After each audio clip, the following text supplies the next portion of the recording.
بیچاری کہیں روز سے دم توڑ رہی ہے، ڈر ہے خبر بد نہ میرے منہ سے نکل جائے۔ تقدیر تو مبرم نظر آتی ہے ولیکن پیران کلیسا کی دعا ہے کہ یہ ٹل جائے۔ تو پہلی بات میری ختم ہوئی، عالمی نظام خلافت دنیا کی تقدیر مبرم ہے، ہو کر رہے گی، اس میں کسی صاحب ایمان کو کوئی شک، کوئی شبہ، کوئی ریب نہیں ہونا چاہیے۔ البتہ اس کا اب دوسرا پہلو کیا ہے، اس کا آغاز کہاں سے ہوگا؟ اب وہ نقطہ کون سا ہوگا، نقطہ آغاز کون سا ہوگا؟ اس میں پہلی بات تو میں نے کہا جو شک کرے گا اس کا پھر ایمان مشکوک ہے، ہوگا، لازماً ہوگا، گلوبل ہوگا، پوری دنیا میں ہوگا۔ کہاں سے شروع ہوگا اس میں آپ اختلاف کر سکتے ہیں، لیکن مجھے تو دو حدیثیں تو ملی ہیں جن سے یہ اندازہ ہوتا ہے کہ یہ اس مشرقی خطے سے ہوگا، عرب کے مشرق کی جانب کسی ملک سے ہوگا، کسی خطے سے ہوگا۔ وہ حدیثیں بھی اب آپ پڑھ لیجئے پہلے، پھر میں کہہ رہا ہوں یہ خزانہ ہے جو ہم نے آپ کی خدمت میں پیش کیا ہے، کاش کہ آپ اس کی قدر کر سکیں، یہ حدیثیں آپ کو ازبر ہو جائیں، یاد ہو جائیں، لوح قلب پر نقش ہو جائیں۔ ہندوستان اور خراسان یعنی موجودہ افغانستان کا ذکر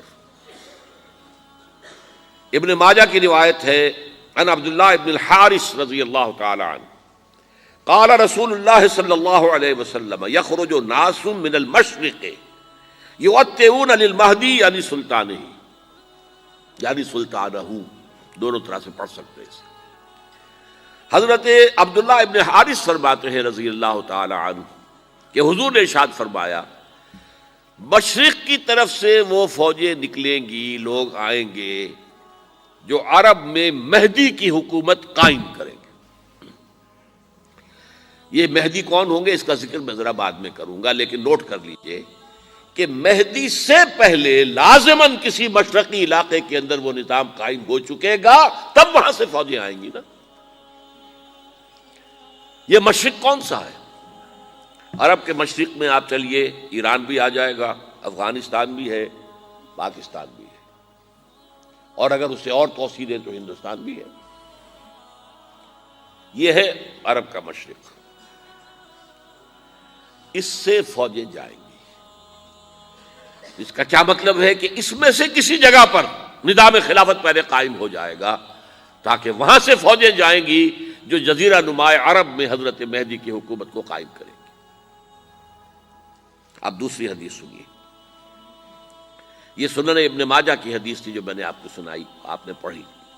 دوسری عن ابی ہریرہ رضی اللہ تعالی عنہ، یہ ترمذی شریف کی روایت ہے، قال قال رسول اللہ صلی اللہ علیہ وسلم یخرج من خراسان رایات سود لا يردها شیء حتی تنصب بایلیا، خراسان کے علاقے سے سیاہ جھنڈے لے کر فوجیں آئیں گی، ان کا رخ کوئی موڑ نہیں سکے گا، ان کو پیچھے پھیر نہیں سکیں گے کوئی بھی، یہاں تک کہ وہ یروشلم میں جا کر جھنڈے نصب کر دیں گے۔ ایلیا حضور کے زمانے میں یروشلم کو کہتے تھے۔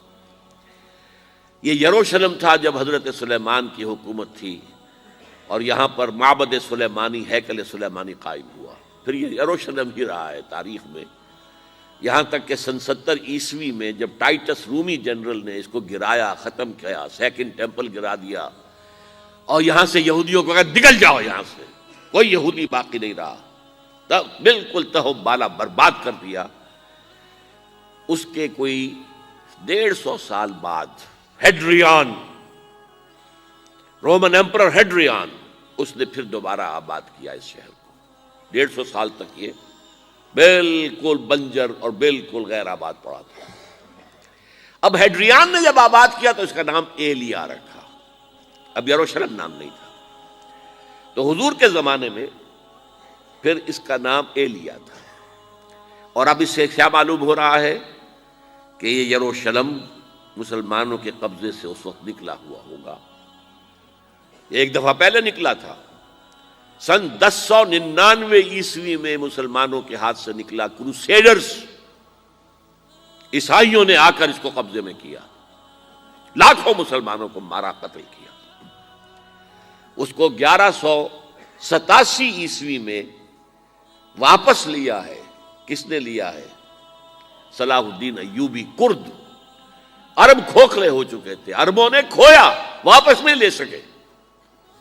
بہت حکومت کر چکے تھے، 400-500 برس کی حکومت کر کے، اور ان کے عیش اور ان کے آرام، اب ان میں جان نہیں تھی کہ وہ واپس لے سکے۔ واپس لینے والا گرم کرد خون تھا، صلاح الدین ایوبی۔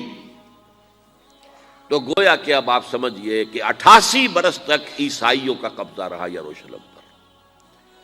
اب 1967 میں یہودیوں نے قبضہ کیا ہے، اور اب 38 برس تو ہو گئے، 88 نہیں تو 38 برس تو ہو گئے۔ لیکن وہ دور آئے گا کہ اب پھر لیں گے، لینے والے عرب بھی نہیں ہوں گے، خراسان کے علاقے سے فوجیں آئیں گی۔ یہ خراسان کیا تھا؟ ایلیا تو میں نے آپ کو بتا دیا، یروشلم کا نام ہے۔ خراسان اس زمانے میں ایک بہت بڑے ملک کو کہتے تھے۔ کچھ حصہ پاکستان کا بھی اس میں شامل ہے، کچھ حصہ ایران کا بھی ہے۔ ایران کے اس حصے کو اب بھی خراسان کہتے ہیں، وہ ایک صوبہ ہے۔ خراسان ایک صوبہ ہے ایران کا، چھوٹا سا۔ پاکستان میں خاص طور پر یہ جو علاقہ مالاکنڈ ایجنسی کہلاتی ہے، اس سے اوپر جتنا علاقہ ہے، اور یہ جو واخان کی ایک پٹی آتی ہے اوپر، واخان افغانستان کی ایک پٹی سی دم سی چلی آتی ہے جو جا کر چائنا کی سرحد سے مل جاتی ہے، یہاں سے لے کے یہاں تک یہ جو مالاکنڈ کا وہ درہ ہے اور پہاڑ ہے، یہ بھی خراسان کا حصہ ہے۔ باقی تقریباً 2/3 آف افغانستان ساؤدرن حصہ نہیں ہے خراسان کا حصہ، یہ سیستان کہلاتا تھا، یہ خراسان نہیں ہے۔ لیکن یہ کہ اوپر کا 2/3 آف افغانستان، اور اس کے ساتھ یہ جو عرب، جو اب یہ ترک ممالک آزاد ہوئے ہیں سوویت یونین کی ڈسولوشن کے ساتھ، یہ سارا علاقہ کہلاتا ہے خراسان بزرگ، دی گریٹ خراسان۔